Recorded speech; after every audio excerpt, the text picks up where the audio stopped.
Chapter 6. Can we help the castaways? A life is spared. Returning home from a speaking assignment one day, Brent and I were tired and excited to be reunited with our children. We were just getting readjusted to the hustle and bustle of our busy home when the phone rang. One of the conference directors from the event we had just attended was calling. "Sarah, I am so glad I caught you. We have a problem on our hands, and you're the only person I could think to call." I sat down and listened intently. "I just found out my daughter has scheduled to have an abortion. She had no intention of telling me, but I saw it written on her calendar. I've tried everything to talk her out of it, and she won't listen. Sarah, can you please talk to her?" I said, outwardly calm, "Yes, please put her on the phone." I prayed fervently in my heart while I waited for her. What could I possibly say that would make a difference? Could I tell her that her unborn child lives in heaven and is eager to come to her? Would she believe me? The idea entered my mind to share with her a story I had collected years earlier. After brief introductions, I opened the book and read the following letter received from a social worker who had encouraged her client, an unwed mother, to write a letter to her unborn son to read when he was old enough to understand. She had decided to give him up for adoption rather than abort him, and explained her choice in the letter. My precious son, I do not know how you feel toward me. At the time I became pregnant with you, I had just turned 17. Eventually, with the help of a minister, I told my parents of the pregnancy, and we proceeded with making plans on what to do. After much counsel and prayer, I made the decision to have you and give you up for adoption. My parents felt I should live with a foster family in another state until after the birth of my child and arrangements were made.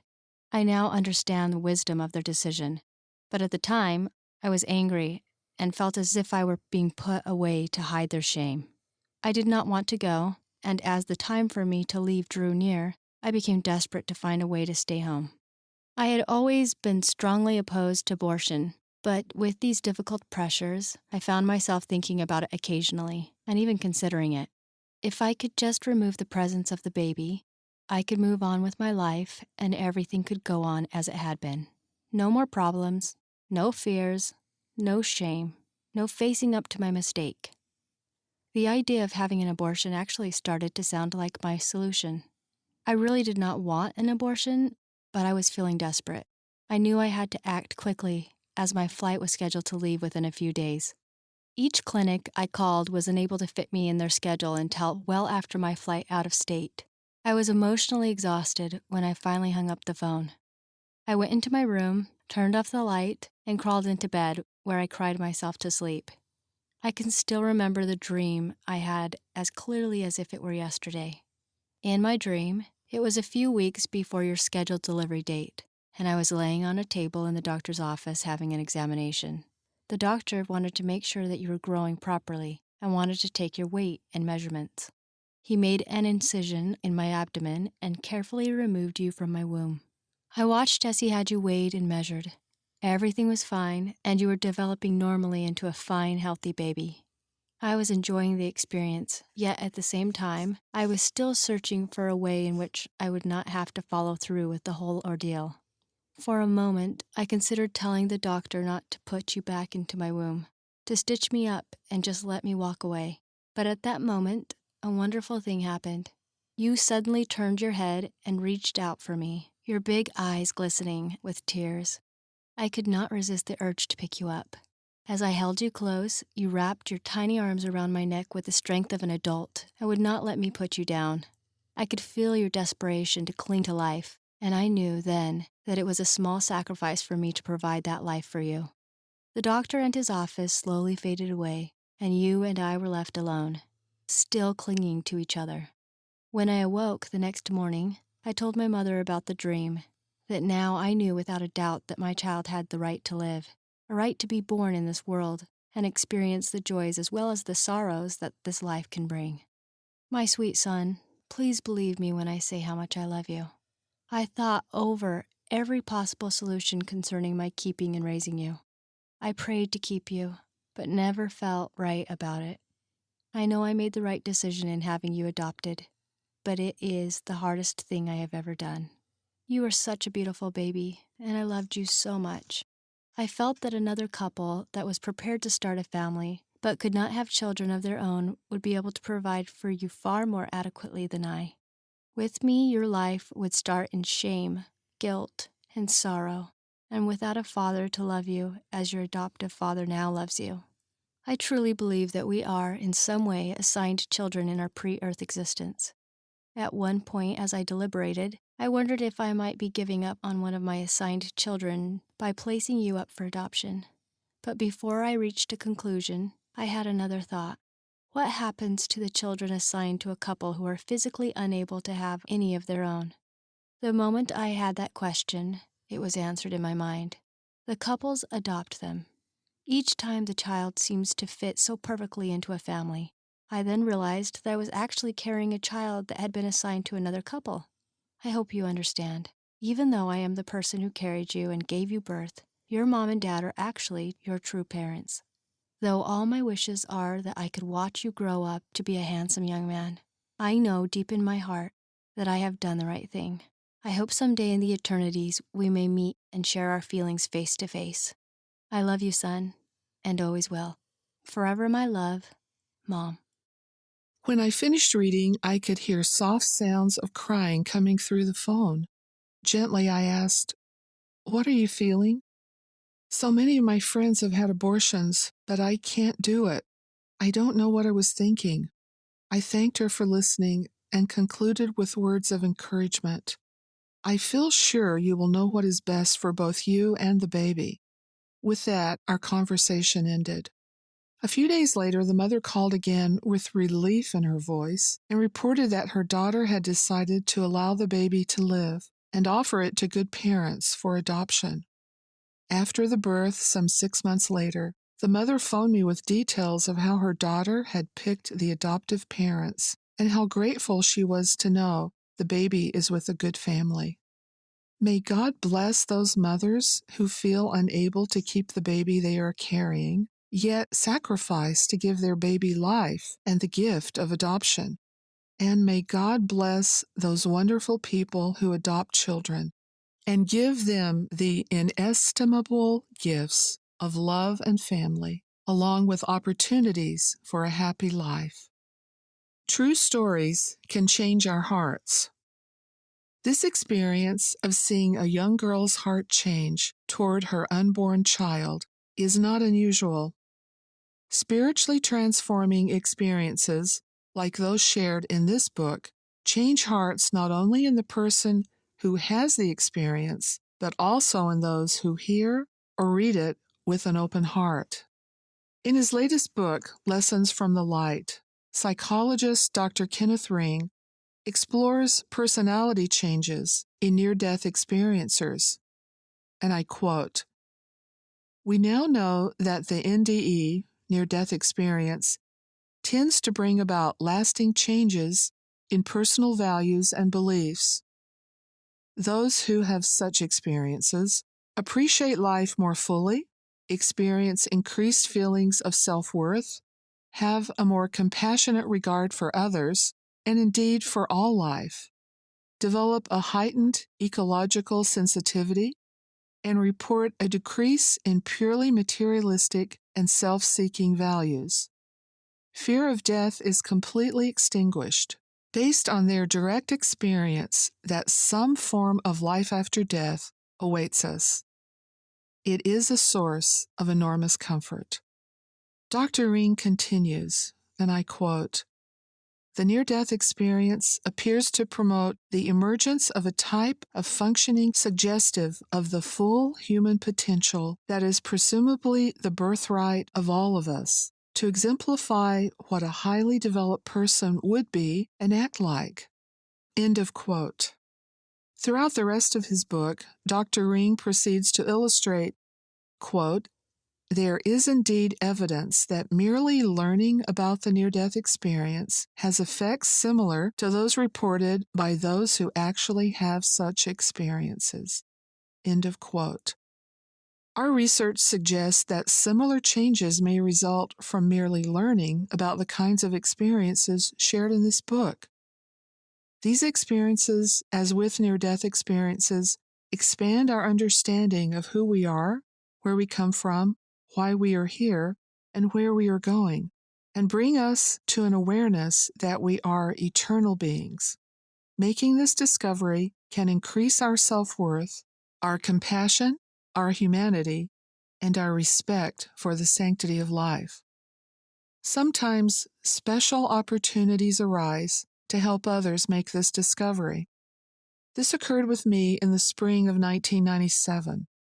I was invited to speak at a breakfast of legislators, business and professional leaders from the greater Phoenix area. Motivated by my love for children, including the unborn, I prepared my speech diligently and prayerfully to fit the half hour I was promised. There was a sense of urgency in the air. Partial birth abortion laws were under debate in the Arizona legislature. The people at this lecture could influence the final vote. The morning of the breakfast, the speaker scheduled for the first half hour went on and on, taking most of my time. When I was finally introduced, only 7 minutes remained before the meeting's end. My fully prepared speech was out of the question. On the short walk to the podium, I silently prayed for guidance on what to say that would make a difference in so short a span. Looking out over the audience, I set my notes aside and determined to speak from my heart. First, I quickly explained our research on the unborn, sharing briefly some of the stories I have collected, demonstrating that each soul lives before earth life and has a time, place, and purpose to be born.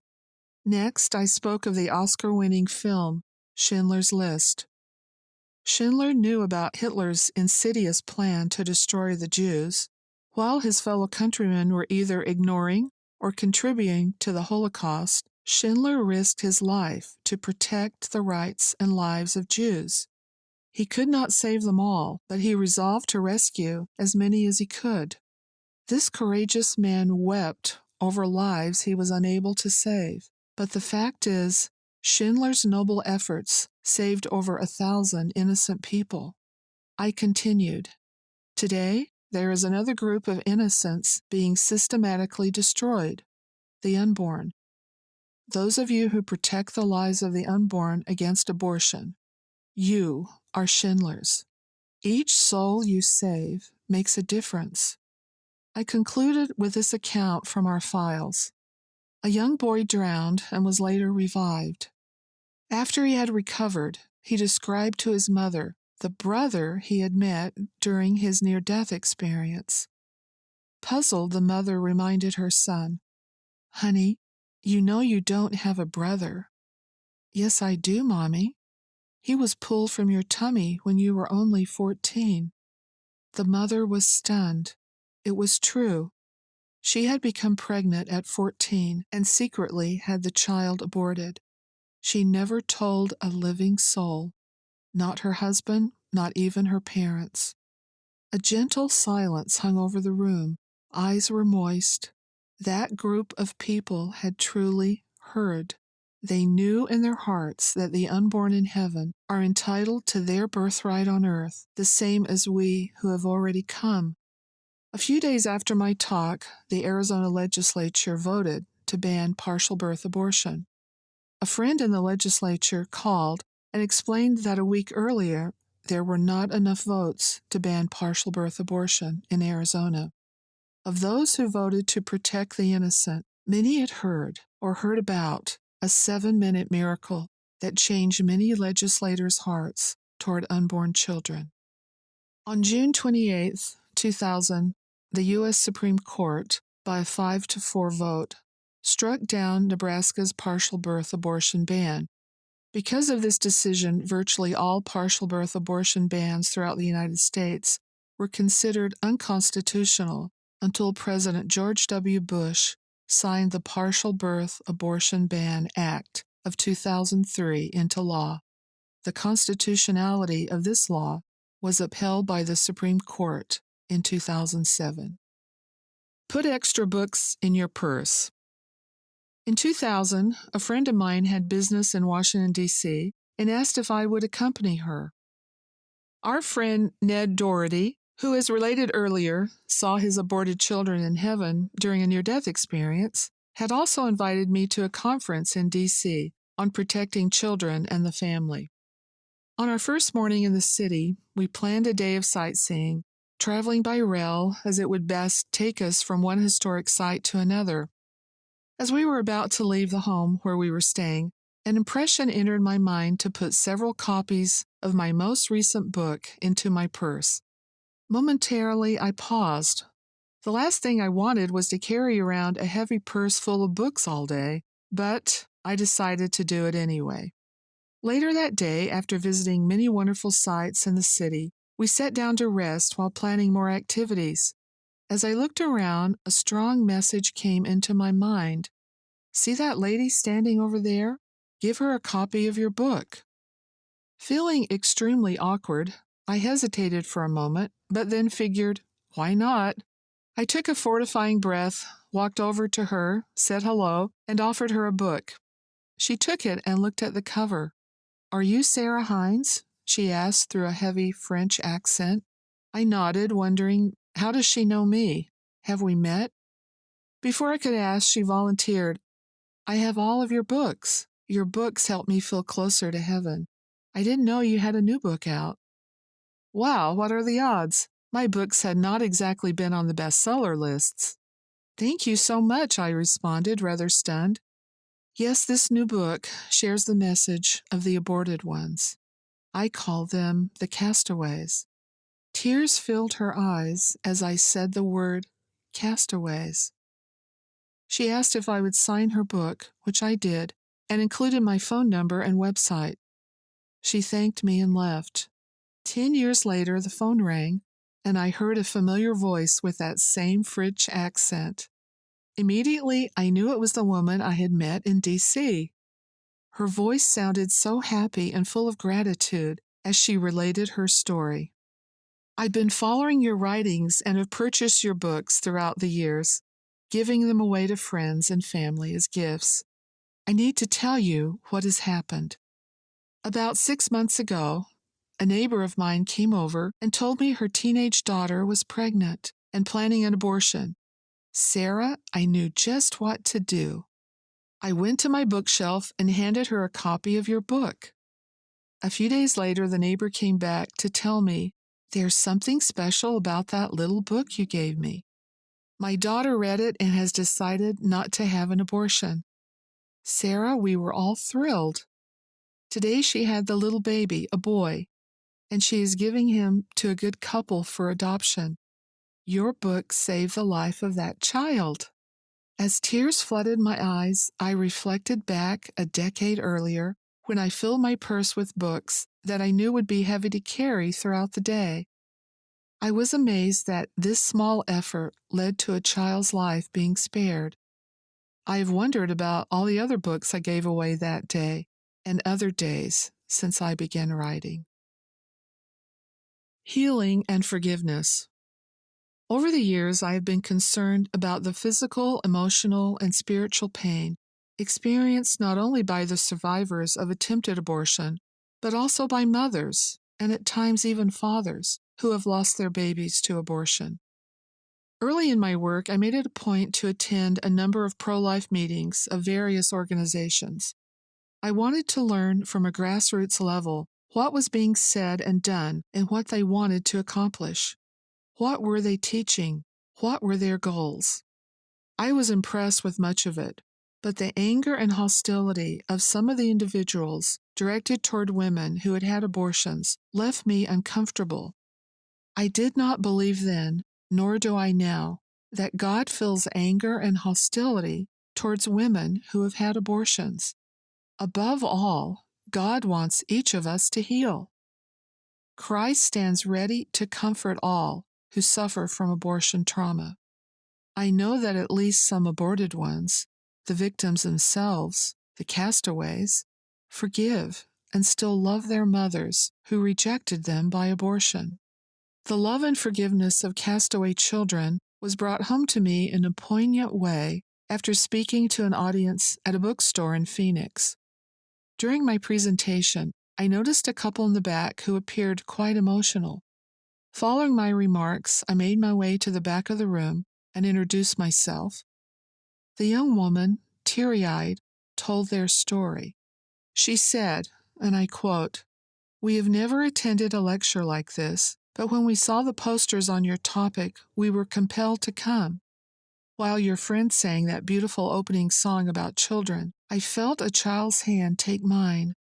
Instantly, I knew it was the daughter we had aborted 2 years ago, before we were married.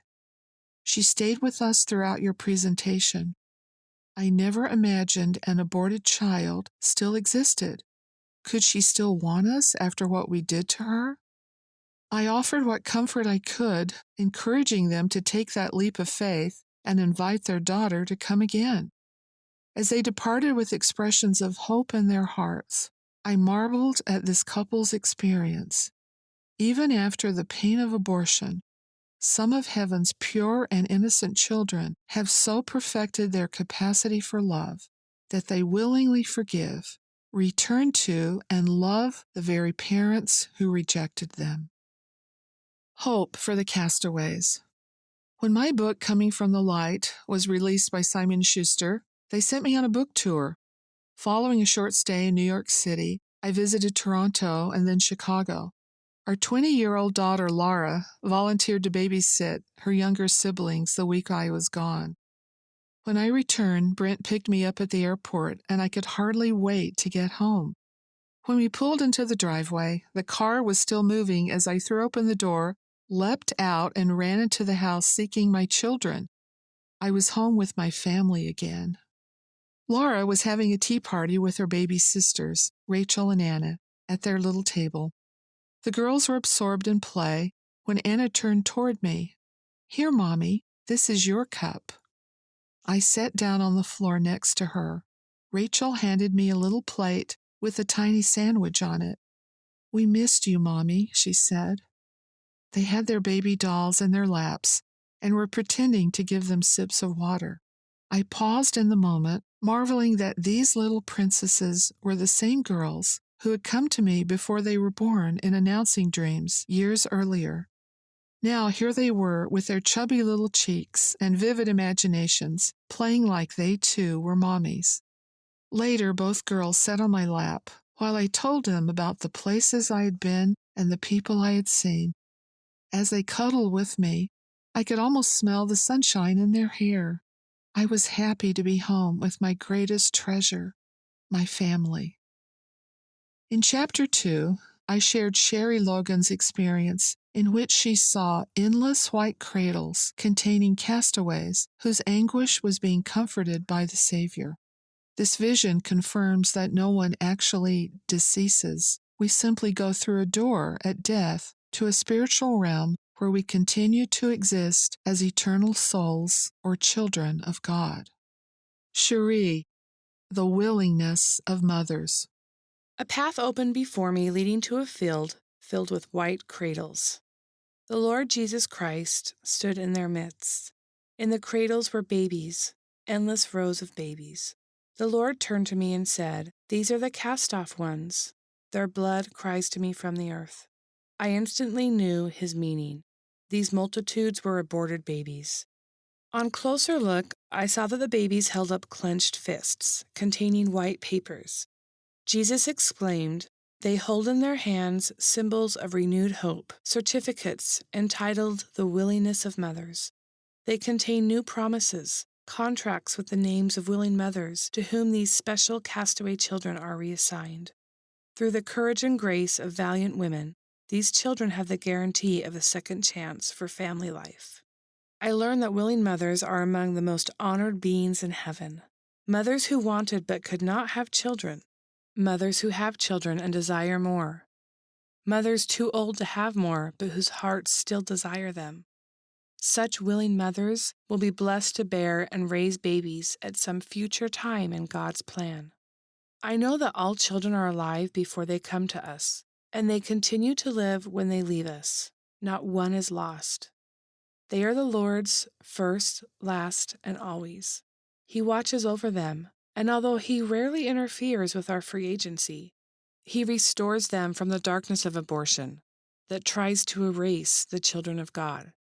In His justice, God has an alternate plan for them. I saw many, many spirit children who await their turn, be it first try or second, to come to earth and be raised by loving parents who truly know the Lord and honor His ways. The Willingness of Mothers. What a beautiful title. We honor all courageous women who give birth, and we salute all who would if they could. In God's mercy and timing, we believe willing mothers shall be blessed. With God, all things are possible. I believe miracles lie ahead for willing mothers and castaway children. Perhaps part of that plan is sending the castaways to willing mothers who will welcome them with grateful hearts at the promised time when, quote, the wolf and the lamb will live together. The leopard will lie down with the baby goat. The calf and the yearling will be safe with the lion, and a little child will lead them all. Nothing will hurt or destroy in all my holy mountain. End of quote. Isaiah 11:6 and 9, New Living Translation of the Bible. Millions of brave and valiant spirits are hoping to have a loving family of their own. As we recognize and invite them into our families, the greater our joy will be here, and by all accounts, the rejoicing in heaven will be pretty wonderful too. The castaways call to us. We can make a difference. Their hope is in our hands. Invitation.